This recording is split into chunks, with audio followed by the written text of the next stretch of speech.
Hello friends, मैं नई चेतना से। और आज हम लोगों ने बहुत दिन के बाद अपनी क्लास शुरू कर रहे हैं।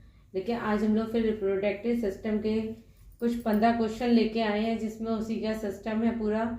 और जिसने ये चैप्टर पढ़ा होगा वो इसे बहुत अच्छे से समझ पाएगा। फिर भी मैं प्रयास करूँगी कि आपको ये बहुत अच्छे से चैप्टर क्लियर हो जाए।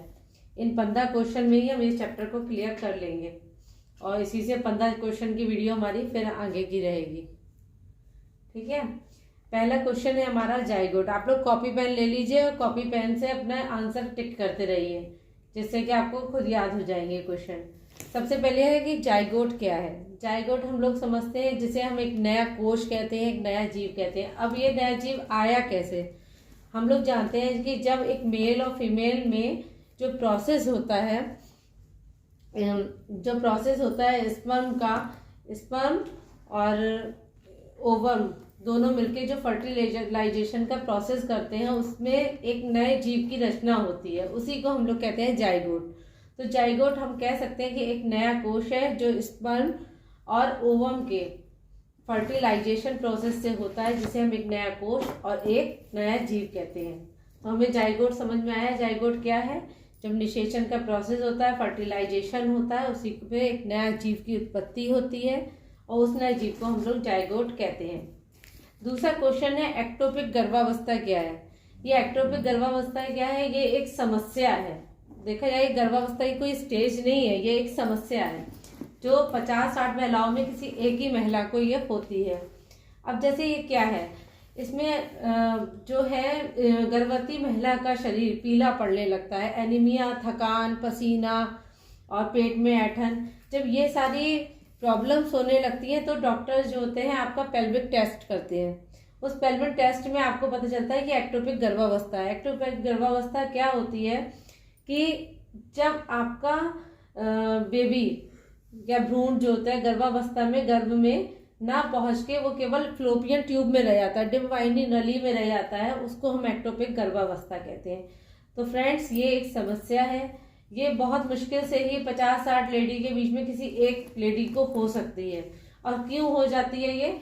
जब हमारे हार्मोन असंतुलन हो, जब हमने फर्टिलाइजेशन के जैसे बच्चा नहीं हो रहा है तो हमने फर्टिलाइजेशन के समय उस समय दवाइयाँ यूज़ करी हैं, उन मेडिसिन का जो बुरा इफेक्ट होता है उससे भी ये समस्या उत्पन्न हो सकती है।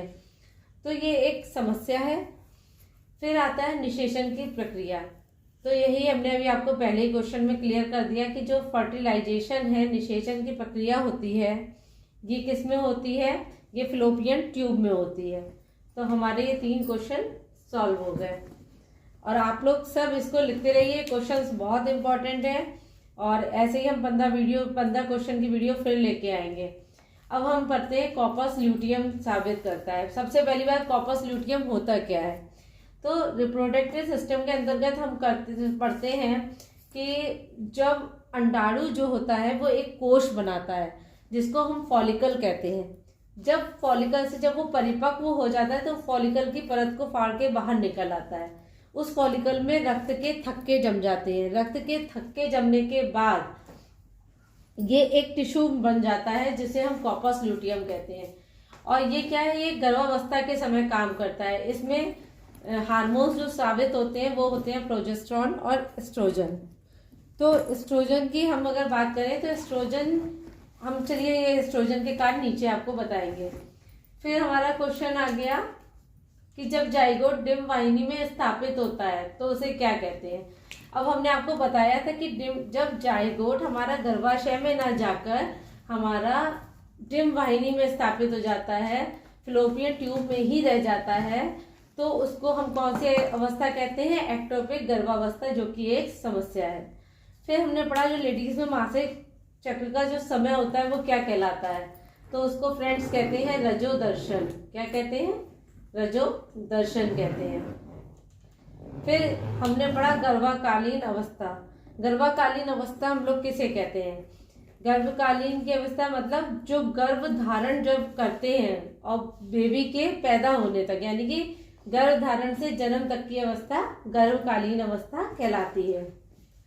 फिर हमारा एक क्वेश्चन है, एक धात्रिक माता यानी कि एक लैक्टिक वुमेन प्रतिदिन कितना दूध उत्पादित करती है? तो फ्रेंड्स 400 मिलीलीटर से लेके 800 मिलीलीटर तक वो दूध को उत्पादित करती है। गर्भकालीन विकास की द्वितीय अवस्था, हमें पता है गर्भकालीन विकास में 3 अवस्थाएं होती हैं, जिसमें द्वितीय अवस्था कौन सी है? भ्रूणावस्था। कौन सी होती है? भ्रूणावस्था। वैसे 3 अवस्थाएं कौन कौन सी है? बीजावस्था है, दूसरी भ्रूणावस्था है, तीसरा गर्भ शिशु की अवस्था होती है। अब हमारा क्वेश्चन है कि स्त्री के अंडाशय में कौन से हार्मोन निर्मित होते हैं? तो स्त्री के अंडाशय में कौन से हार्मोन निर्मित होते हैं? प्रोजेस्टेरॉन हो गया आपका, एस्ट्रोजन हो गया और रिलैक्सिन हो गया, जिसमें से प्रोजेस्टेरॉन और एस्ट्रोजन कॉर्पस ल्यूटियम के द्वारा साबित होता है, और जो रिलैक्सिन होता है उसका काम होता है प्रसव के समय, जब हमारा प्लासेंटा बाहर निकलता है उस समय वो आपकी हेल्प करता है। कौन सा? रिलैक्सिन। वह अंश जिसके द्वारा भ्रूण को हम पोषित पहुंचाता है, वह अंश जिसके द्वारा भ्रूण को पोषण पहुंचता है वो क्या होता है? प्लासेंटा होता है। और जब तक प्लासेंटा नहीं बन पाता तब तक उसके लिए कौन काम करता है? कॉर्पस ल्यूटियम काम करता है। तो वो अंश जिसके द्वारा भ्रूण को पोषण पहुंचता है वो है आपका प्लासेंटा। ठीक है। दूसरा आ गया कोलोस्ट्रम। कोलोस्ट्रम क्या होता है? अब हम ये सब जानते हैं कि जब बेबी हो जाता है उसके तुरंत बाद जो माता का दूध होता है, गाढ़ा पीला दूध, ये बहुत अच्छा माना जाता है। ये केवल 3-4 दिन जो निकलता है, 2 से 4 दिन के अंदर में निकलता है, उसे हम कोलोस्ट्रम कहते हैं। और ये बच्चों के लिए क्यों जरूरी होता है? क्योंकि इसमें रोग रोधन क्षमता होती है, मतलब रोगों से लड़ने की इसमें क्षमता होती है। इसमें इम्यूनोग्लोब्यूलिन्स होता है, इसमें एंटीबॉडीज की मात्रा बहुत ज़्यादा होती है, जिससे बच्चे को कहते हैं कोलोस्ट्रम। 3-4 दिन जो बहुत ही मात्रा के गाढ़े पीले दूध को हम कोलोस्ट्रम कहते हैं, जो बच्चे के लिए बहुत ज़रूरी होता है।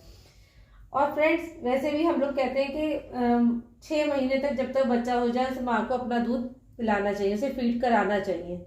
ठीक है। ओवरी की लंबाई और चौड़ाई, आपको पता है ओवरी किस में होती है? ओवरी होती है मादा में। तो ओवरी की पहली बात तो ओवरी होती कितनी है? ओवरी की लंबाई और चौड़ाई कितनी होती है? 2 ओवरी होती है, और ओवरी की लंबाई होती है 2 सेंटीमीटर और चौड़ाई होती है 1 सेंटीमीटर। ठीक है। ओवरी की लंबाई होती है 2 सेंटीमीटर, चौड़ाई 1 सेंटीमीटर है। ये कुछ बादाम के आकार की होती है और भूरे रंग की होती है, और इसकी संख्या कितनी होती है? 2 होती है। अब हम पूछते हैं प्रत्येक, ये क्वेश्चन बहुत अच्छा है, प्रत्येक लड़की के अंडाशय में कितने फॉलिक पेशियां होती हैं? तो प्रत्येक लड़की के उसमें अंडाशय में कितनी फॉलिक होती है? 2 से 4 लाख पाई जाती है। कितनी पाई जाती है? 2 से 4 लाख फॉलिक पेशियां पाई जाती हैं।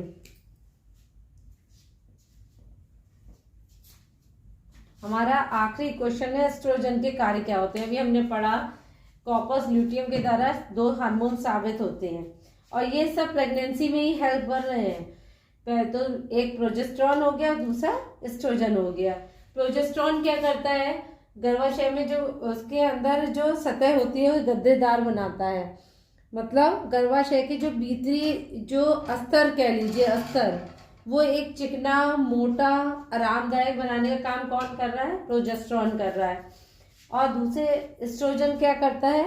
एस्ट्रोजन लैंगिक लक्षण उत्पन्न करता है और प्रजनन अंगों का विकास करता है, और साथ ही साथ क्या करता है?